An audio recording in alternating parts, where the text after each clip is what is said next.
বাংলাদেশের নির্বাচন নিয়ে ষড়যন্ত্র করছে, তালবাহানা করছে, নানান ধরনের কথাবার্তা বলছে।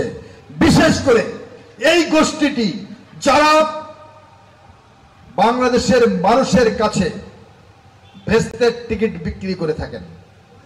বাংলাদেশে ইদানিং কালে আমরা কিছু জিনিস লক্ষ্য করছি, একটু ষড়যন্ত্র লক্ষ্য করছি যে একটি নির্বাচন, বাংলাদেশের মানুষের কাঙ্ক্ষিত একটি নির্বাচন, যে নির্বাচনটা করার জন্য অর্থাৎ আমার সংবিধান আমাকে স্বীকৃতি দিয়েছে রাষ্ট্রের মালিক জনগণ, আর রাষ্ট্রের মালিক জনগণ তখনই হয় যখন সে তার ভোটটি তার পছন্দ মতো ব্যক্তিকে প্রয়োগ করতে পারে। সেভাবেই একজন সাধারণ মানুষ থেকে শুরু করে রাষ্ট্রের সকল মানুষ তার রাষ্ট্রের মালিকানা ফিরে পায়।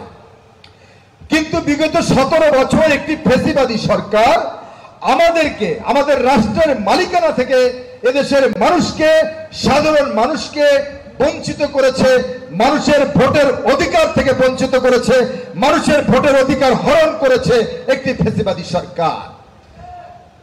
এই ভোটের অধিকার প্রতিষ্ঠার জন্যই তো আমাদের লড়াই এবং সংগ্রাম। এই ভোটের অধিকার প্রতিষ্ঠা করার জন্যই তো অসংখ্য নেতাকর্মী তার জীবন উৎসর্গ করেছেন এই বাংলাদেশের মাটিতে।